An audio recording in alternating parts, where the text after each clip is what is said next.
Hi వివాస్. ఒకవైపు ఖమ్మం జిల్లా విజయవాడ పట్టణాలు వరదలతో ఉక్కిరిబిక్కిరవుతూ ఉంటే అక్కడ చాలామంది ఈ వరదలకి చాలా ఆస్తి నష్టం, ప్రాణ నష్టం జరిగి చాలామంది తీవ్ర ఇబ్బందులకు గురవుతూ ఉన్నారు. గవర్నమెంట్ సహాయ సహకారాలు ఇప్పుడు అందిస్తూ ఉన్నా తర్వాత ఫ్యూచర్లో ఇంకా ఇలాంటి వరదలు ఎక్కడ వస్తాయని బిక్కుబిక్కుమంటూ గడుపుతూ ఉన్నారు.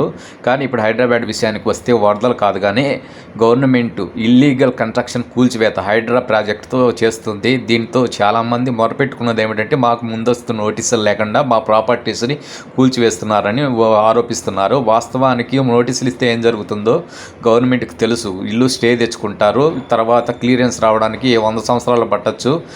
రకరకాల లీగల్ పాయింట్స్తో వీటిని పోస్ట్ పోన్ చేస్తూనే ఉంటారు. తర్వాత హైదరాబాద్కి వరదలు ఫ్యూచర్లో రెట్టింపు డబల్ అవ్వచ్చు. తర్వాత ఎన్నో అసలు కూల్చివేతల కంటే కూడా ఎంతో లక్షల కోట్ల నష్టం కూడా వాటిలో ప్రమాదం ఉంది. ఎన్నో ప్రాణాలు కూడా కోల్పోవచ్చు అనేది గవర్నమెంట్ వ్యూ ఆఫ్ పాయింట్. వాస్తవానికి ఎంట కన్వెన్షన్ సెంటర్ నాగార్జున గారిది. నాగార్జున అంతటి వివిఐపి ప్రాపర్టీని కూల్చివేసినప్పుడు మిగతా చిన్న చితగా వాళ్ళ ప్రాపర్టీ గవర్నమెంట్కి ఒక లెక్క.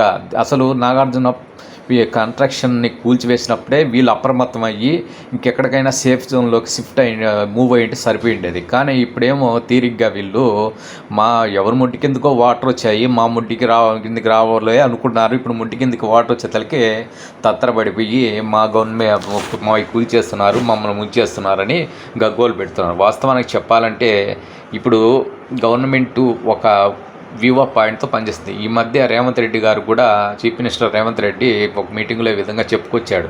నేను భగవద్గీతను ఫాలో అవుతాను, నా భగవద్గీతలో నీ పని నువ్వు చెయ్యి, ఫలితాన్ని నా పైన వదిలేయి అని చెప్తున్నాడు. ధర్మాన్ని కాపాడు, ధర్మమే నేను రక్షిస్తుంది అనేది రేవంత్ రెడ్డి వాదన. సో ఈ ఇల్లీగల్ కన్స్ట్రక్షన్లన్నీ అధర్మంగా నిర్మించినవి. వీటిని ఎటువంటి మొహమాటం లేకుండా, ఎటువంటి ఎమోషన్స్ లేకుండా ఎక్కడైతే విజయవాడ లాంటి పట్టణాల్లో ఈ ప్రకృతి విపత్తులు ఆకస్మిక వరదలు వచ్చినప్పుడు నోటీసులు ఏమి ఇవ్వవు కదా, మీకు వరదలు వస్తున్నా మీరు జాగ్రత్త పడండి. ఇప్పుడు రేవంత్ రెడ్డి గవర్నమెంట్ కూడా అలాగే పనిచేస్తుంది. వరదల్లాగా ఇల్లీగల్ కన్స్ట్రక్షన్ పైన దూసుకొస్తుంది. ఎక్కడ ఇన్ఫ్లుయెన్స్ పనిచేయడం, పొలిటికల్ ఇన్ఫ్లుయెన్స్ పనిచేయడం లేదు, ఏది ఆలోచించడం లేదు. ఎక్కడ ఆక్రమ కట్టడాలు కనిపిస్తే అవన్నీ కూల్చుకొని కొట్టుకొని పోతుంది. సో హైదరాబాద్లో ఇలా కఠినంగా ఉంటేనే ఇలాంటివి అమలు చేయగలం అనేది రేవంత్ రెడ్డి వాదన. ఇలా కఠినంగా ఎక్కడ కూడా ఎవరి పొలిటికల్ ఇన్ఫ్లుయెన్స్కి లొంగకుండా రేవంత్ రెడ్డి ధైర్య సాహసాలతో ఈ ప్రాజెక్టుని ముందుకు నడిపిస్తున్నాడు.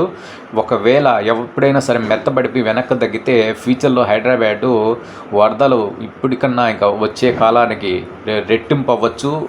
ఇప్పుడు పోయిన ప్రాణాల కన్నా, ఇప్పుడు పోయిన ఆస్తుల నష్టం కన్నా ఇంకా 4-5 రెట్లు జరిగే ప్రమాదం ఉంది. హైదరాబాదే మొత్తం మునిగిపోవచ్చు కూడా అనేది రేవంత్ రెడ్డి గవర్నమెంట్ వాదన. సో వీడియో ఇన్ఫర్మేటివ్గా అనిపిస్తే షేర్ చేసి సబ్స్క్రైబ్ చేయండి, కామెంట్ చేయండి. జై హింద్, జై భారత్.